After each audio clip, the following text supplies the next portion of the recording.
بسم اللہ الرحمن الرحیم۔ ناظرین، دعا عاجزی، انکساری اور بے چارگی کے اظہار کو کہتے ہیں۔ عبادت کی اصل روح اللہ تعالیٰ کے سامنے اس کی قدرت و اطاعت اور اپنی کم مائیگی اور ذلت کا اظہار کرنا ہے۔ دعا کو عبادت کا مغز کہا گیا ہے۔ ہر عبادت کی طرح دعا بھی ایک عبادت ہے جس کو ادا کرنے کے لیے کسی وقت اور جگہ کی قید نہیں، یہ ہر جگہ اور ہر وقت کی جا سکتی ہے۔ دعا صرف اللہ تعالیٰ سے کی جائے، یہ اللہ پاک کا حق ہے، وہ کسی کو مایوس نہیں کرتا۔ کسی اور سے دعا کرنا شرک کے زمرے میں آتا ہے۔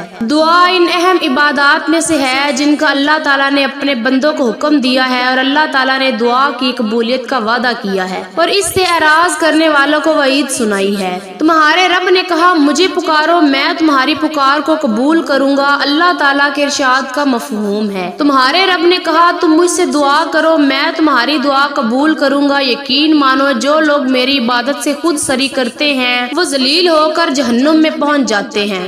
اللہ کے رسول صلی اللہ علیہ وآلہ وسلم کا فرمان ہے، تمہارا پروردگار باحیا اور سخی ہے۔ جب اس کا بندہ اس کی جانب دونوں ہاتھوں کو اٹھاتا ہے تو اللہ تعالیٰ کو اس بات سے حیا آتی ہے کہ انہیں خالی ہاتھ لوٹائے۔ دعا عبادت کی علامت ہے، اس کے وسیلے سے بندہ اللہ کی توجہ طلب کرتا ہے اور اس سے مدد اور رحمت حاصل کرتا ہے۔ اس کے ذریعے وہ اپنی حاجت کی درخواست اور بے بسی کا اظہار کرتا ہے، غیر اللہ کی طاقت قوت سے برات کا اظہار کرتا ہے۔ چنانچہ ہمیں قرآن مجید کے آغاز میں بھی دعا ملے گی اور اختتام میں بھی دعا ملے گی۔ سورۃ فاتحہ میں بندہ اللہ تعالیٰ کی تعریف کے ساتھ اس کے سامنے اپنی درخواست پیش کرتا ہے۔ اس طرح معززین میں بھی وہ اللہ کی پناہ طلب کرتا ہے۔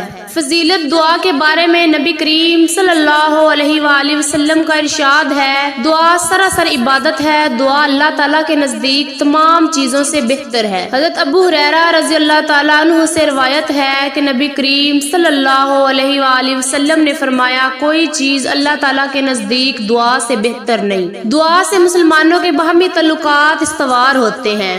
ارشاد باری تعالیٰ کا مفہوم ہے، اور جو ان کے بعد آئیں وہ کہیں گے کہ اے ہمارے پروردگار، ہمیں بخش دے اور ہمارے ان بھائیوں کو بھی جو ہم سے پہلے ایمان لا چکے ہیں۔ نبی کریم صلی اللہ علیہ وآلہ وسلم نے ارشاد فرمایا، وہ چیزیں جو مرنے کے بعد میت سے منتقل نہیں ہوتی، ان میں ایک دعا بھی ہے۔ دعا ایسی عبادت ہے جس کے لیے نہ کوئی وقت متعین ہے نہ حالت۔ انسان کسی بھی وقت بلند آواز سے یا آہستہ، سفر، حضر، صحت، مرض، غرض، کسی بھی حالت میں دعا کر سکتا ہے۔ سختی، آزمائش اور مصیبت کے ازالے کے لیے دعا کا اہتمام کرنا چاہیے۔ حضرت ابراہیم علیہ السلام نے وطن سے ہجرت کرتے وقت فرمایا تھا، میں اپنے پروردگار سے دعا مانگ کر محروم نہیں رہوں گا۔ حضرت زکریا علیہ السلام نے فرمایا تھا، اے اللہ، میں کبھی بھی تجھ سے دعا کر کے محروم نہیں رہا۔ اللہ تعالیٰ نے اپنے ان بندوں کی تعریف کی ہے جو اس سے دعا کرتے ہیں۔ یہ لوگ نیک کاموں کی طرف جلدی کرتے تھے اور ہمیں لالچ، طمع، ڈر اور خوف سے پکارتے تھے، اس حال میں کہ انبیاء پر خشوع و خضوع کی کیفیت طاری ہوتی تھی۔ بندہ دعا سے اس عمل کا ثواب حاصل کر لیتا ہے جس کو اس نے انجام نہیں دیا۔ نبی پاک صلی اللہ علیہ وآلہ وسلم نے فرمایا، جس نے صدقے دل کے ساتھ اللہ تعالیٰ سے شہادت کی تمنا کی، اللہ تعالیٰ اس کو شہیدوں کے درجے تک پہنچا دے گا، اگرچہ اس کی موت بستر پر ہو۔ حضرت ابو ہریرہ رضی اللہ تعالیٰ عنہ فرماتے ہیں کہ رسول اللہ صلی اللہ علیہ وآلہ وسلم نے فرمایا، جو شخص اللہ تعالیٰ سے دعا نہیں مانگتا اللہ اس سے ناراض ہوتا ہے۔ حضرت ابو ہریرہ رضی اللہ تعالیٰ عنہ فرماتے ہیں، رسول اللہ صلی اللہ علیہ وآلہ وسلم نے فرمایا، 3 آدمیوں کی دعا قبول ہوتی ہے جس میں کوئی شک نہیں۔ نمبر 1 مظلوم کی دعا، نمبر 2 مسافر کی دعا، نمبر 3 والد کی دعا اپنے بیٹے کے حق میں۔ دعا کے آداب میں سے ہے کہ دعا کے قبول ہونے میں جلدی نہ کی جائے۔ حدیث شریف کا مفہوم ہے کہ اللہ تعالیٰ 3 آدمیوں کی دعا کو قبول نہیں فرماتا، ایک وہ جو گناہ کی دعا مانگے، دوسرا وہ جو ایسی بات چاہے کہ اس میں قطع رحمی ہو، اور تیسرا وہ جو دعا کی قبولیت میں جلدی کرے کہ میں نے دعا مانگی تھی اب تک قبول نہیں ہوئی۔ دعا کی قبولیت کی شرائط میں سے چند شرائط یہ ہیں کہ دعا کرنے والا خدا کی قائم کردہ حدود سے تجاوز اور گناہ کبیرہ پر اصرار کرنے والا نہ ہو۔ اللہ تعالیٰ گناہ کبیرہ پر اصرار کرنے والے کی دعا قبول نہیں کرتا۔ دعا کرتے وقت داعی کو اس بات پر کامل یقین ہو کہ اللہ کے سوا کوئی قادر نہیں۔ اور صدقے دل سے حضور قلب اور خشوع وضو کے ساتھ دعا کی جائے، دل غافل اور لاپرواہ ہو اور زبان پر دعا کے کلمات ہوں تو یہ دعا قبول نہیں ہوتی۔ نبی کریم صلی اللہ علیہ وآلہ وسلم نے فرمایا، اللہ تعالیٰ غافل اور بے توجہ دل کی دعا قبول نہیں فرماتے۔ دعا کرنے والے کے لیے یہ بھی ضروری ہے کہ حرام کھانے پینے سے بچتا ہو اور دعا کے بارے میں عجلت اور بے صبری نہ کرتا ہو۔ اس کے ساتھ ہمارے پیارے آقا مولا صلی اللہ علیہ وآلہ وسلم نے ہمیں دعا کرنے کا طریقہ بھی سکھایا کہ دعا کرتے وقت دونوں ہتھیلیوں کو پھیلا کر رکھا جائے، دونوں ہاتھ منڈوں کے برابر ہوں۔ پہلے اللہ پاک کی حمد و ثنا بیان کی جائے اور آپ صلی اللہ علیہ وآلہ وسلم کی ذات مبارکہ پر درود بھیجا جائے، پھر دعا کی جائے۔ دعا کرتے وقت آواز پست اور آہستہ ہو، کیونکہ خود اللہ تعالیٰ نے دعا کے آداب بتاتے ہوئے ارشاد فرمایا ہے، تم اپنے اللہ تعالیٰ کو گروہ زاری کے ساتھ اور چپکے چپکے پکارو۔ تو ناظرین، ہمارا آج کا وظیفہ بھی دعاؤں کی قبولیت کے حوالے سے ہے۔ جو یہ وظیفہ کر لیتا ہے اللہ تعالیٰ اس کی تمام دعائیں قبول کرتا ہے اور اس کی تمام تنگ دستیاں، اس کی تمام پریشانیاں دور کر دیتا ہے، اس کے لیے آسانیاں پیدا کر دیتا ہے، اس کی اولاد کی قسمت چمکا دیتا ہے، اس کی قسمت کے بند تالے کھول دیتا ہے، اس کے گھر میں رزق دولت کی فراوانی ہو جاتی ہے، بہت خوشحال زندگی گزارنے لگتا ہے، اس کی تمام مصیبتیں رکاوٹیں دور ہو جاتی ہیں۔ تو آئیے ناظرین چلتے ہیں آج کے وظیفے کی جانب، لیکن اس سے پہلے اگر آپ اس چینل پر نئے ہیں اور آپ نے اس چینل کو ابھی تک سبسکرائب نہیں کیا تو خدا را اس چینل کو ابھی سبسکرائب کر لیں، کیونکہ ایسے بہت سے وظائف، بہت سے اعمال آپ کے حوالے ڈیلی بیسس پر کرتی رہوں گی۔ عمل کیا ہے، کسی بھی وقت، کسی بھی نماز کے بعد جب آپ کو وقت مل جائے، باوضو ہو کر آپ نے حضور پاک صلی اللہ علیہ وآلہ وسلم کی ذات پر درود پاک پڑھنا ہے۔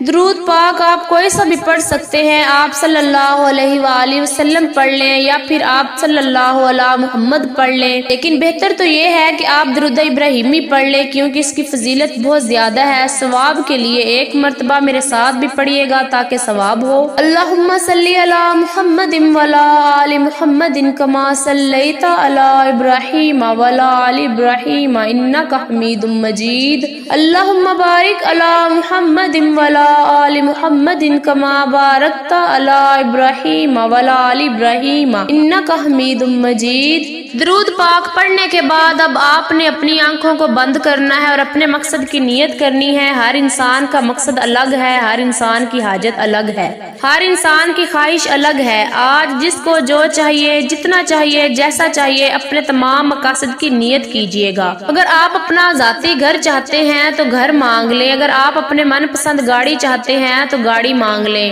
اگر آپ اپنے قرض سے نجات چاہتے ہو تو نجات کے لیے پڑھ لو، اگر آپ کی اولاد نافرمان ہے، آپ کا کہا نہیں مانتی، اس کی نیت کر لیں کہ میری اولاد میرے تابع ہو جائے۔ الغرض جو بھی آپ کا مقصد ہے، اپنے مقصد کی نیت کرتے ساتھ ہی فوری طور پر آپ نے ایک بار اعوذ باللہ من الشیطان الرجیم بسم اللہ الرحمن الرحیم پڑھ کر وظیفے کا آغاز کرنا ہے۔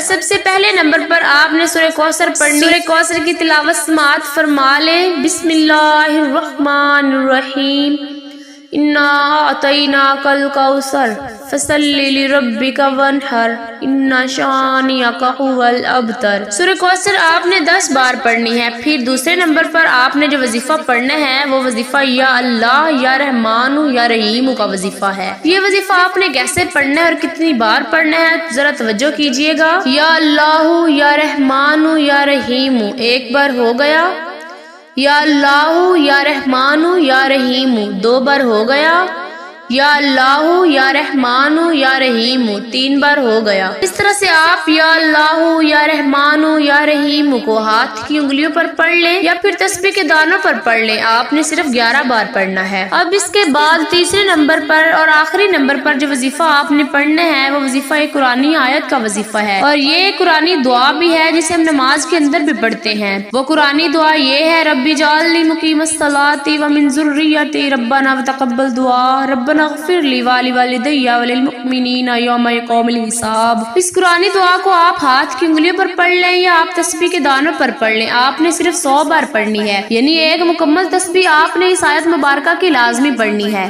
یہ تسبیح پڑھ کر آپ نے آخر میں اتنا ہی درود پاک پڑھنا ہے جتنا وظیفہ شروع کرنے سے پہلے پڑھا تھا۔ اب آپ کا عمل مکمل ہو گیا۔ یہ وظیفہ پڑھ کر آپ جو دعا بھی مانگو گے اللہ کے فضل و کرم سے آپ کی ہر دعا قبول ہوگی۔ ویسے تو یہ آیت کریمہ ایک جامعہ دعا ہے، لیکن اس کے بعد اگر آپ اپنی دنیاوی خواہشات کے لیے اللہ تعالیٰ سے دعا مانگنا چاہیں تو بھی آپ دعا مانگ سکتے ہیں۔ دعا ہے کہ اللہ پاک ہمیں صحیح معنوں میں پکا اور سچا مسلمان بنائے۔ آج ہم مسلمانوں کی دعا کی اہمیت فضیلت معلوم ہی نہیں۔ اللہ ہمیں اس کی اہمیت کو جاننے کی توفیق دے اور ہم اپنے رب سے بار بار اور خوب مانگنے والے بن جائیں۔ اللہ کے خزانوں میں کوئی کمی نہیں، وہ ہمیں اپنے خزانوں سے لینے والا بنا دے۔ آمین ثم آمین۔ اللہ تعالیٰ ہماری تمام پریشانیاں اور مصیبتیں دور فرمائے۔ آمین یا رب العالمین۔ دعا ہے کہ اللہ تعالیٰ میرا سنانا اور آپ کا سننا اپنی پاک اور بلند بارگاہ الہی میں قبول و منظور فرمائے۔ آمین۔ ناظرین، گزارش ہے کہ اللہ تعالیٰ کے 99 ناموں میں سے کوئی ایک نام کمنٹ میں لکھ کر ضرور شیئر کریں۔ اللہ تعالیٰ ہم سب کا حامی و ناصر ہو۔ جزاک اللہ خیرہ۔